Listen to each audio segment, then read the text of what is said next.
Now we're ready for the grids. Let's go over them. Macaulay Bishop starting on pole position with Leo Robinson alongside. The championship battle is heating up between those. Robinson retakes second place. Ooh, one of the cars and a big biff off the side of the circuit. Yeah, he did. That was one of the Fusion cars. Looked like the 29, or it could have been the 19 of Jack Cunningham, who had gone awry there. So big shame for him.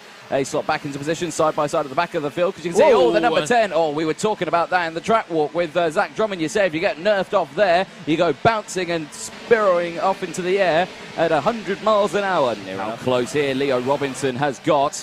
Now this will be good for Leo if he can get past early and maintain the race. That would look good for in terms of championship points for re-extending it, because of course he doesn't want Bishop to win this one, because he'll close that gap. Oh, down there he goes. Inside though goes Leo Robinson and gets that job done early.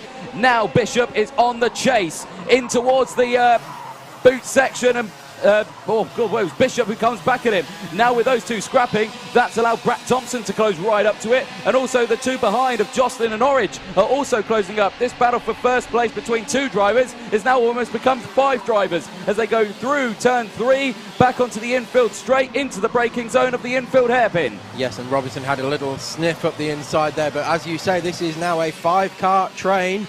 Bishop, Robinson, Pratt, Thompson, Jocelyn and Orridge. Immense impression from Leo Robinson right there in 3rd place on that number 2. Second place, so that is Leo Robinson still heading that, but it's now out to 1.8 seconds. So Robinson now getting past Jocelyn on this lap. Robinson once again, fastest lap of the race, 51.600. Leo Robinson close that gap up to Macaulay Bishop. And Leo Robinson as well, now that he's in that 6/10 sort of bubble, he's going to start picking up slipstreams big time from Macaulay Bishop, and that will only increase the magnetic pull onto the back of his rear bumper. I suspect so. We look here at the 19. Half a second now, Leo Robinson. He's absolutely flying. We thought that Macaulay Bishop might have saved his tyres.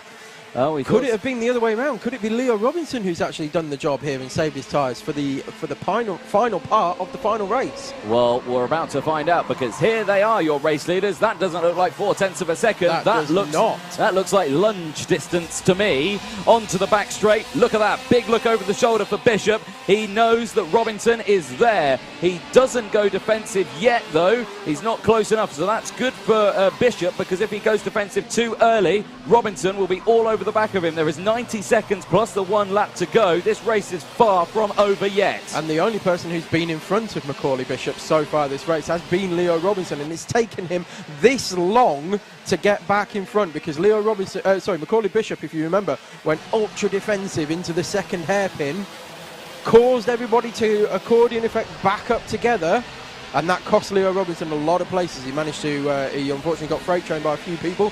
He's now right there. He's timed this to perfection. He's right on the back of Macaulay Bishop.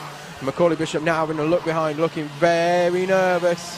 Could there be fatigue coming in a little bit here as well, DJ? No, these drivers are incredibly fit. You should see their fitness regimes or routines that they do.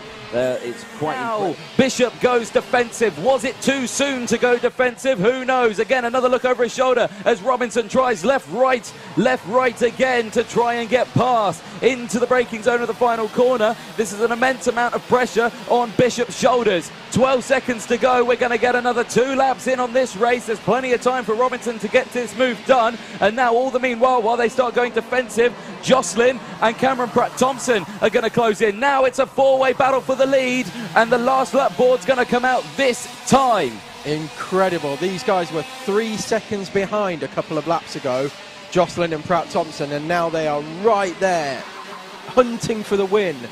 With a lap and a half to go, it's going to be Robinson. Is he going to have a lunge? He is! There's the lunge. Oh! And over the top went Jocelyn. Jocelyn tried to make the move as well and collides with Bishop. Bishop falls to 4th place now under pressure from the 66 of Orridge. It was looking so good for Macaulay Bishop, and it's all gone P-tong very quickly, because now Leo Robinson leads the way out of the final corner and he crosses the line. Last lap board comes out this time, but it's not over yet, because Pratt Thompson could come and spoil the party for Robinson. He's right there. And Pratt Thompson was in 4th at the start of the last lap. He's now in 2nd and going for the win. Macaulay Bishop straight back up the inside on Jocelyn.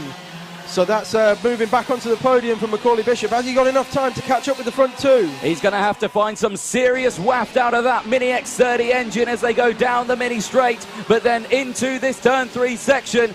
On the infield here, Robinson's going to have to go defensive. Brad Thompson tries to take the long way round and get the switchback. Bishop comes back now. He's right on the tail end of Thompson in towards the next banking section. You can see Jocelyn under pressure from the 66 of Orridge. Orridge tries to get the move done, and he does. He moves up into P4, but all the action is at the front of the field. Can Robinson hold on to this one? Bishop down the inside. What a move! But Robinson comes back to take another final win.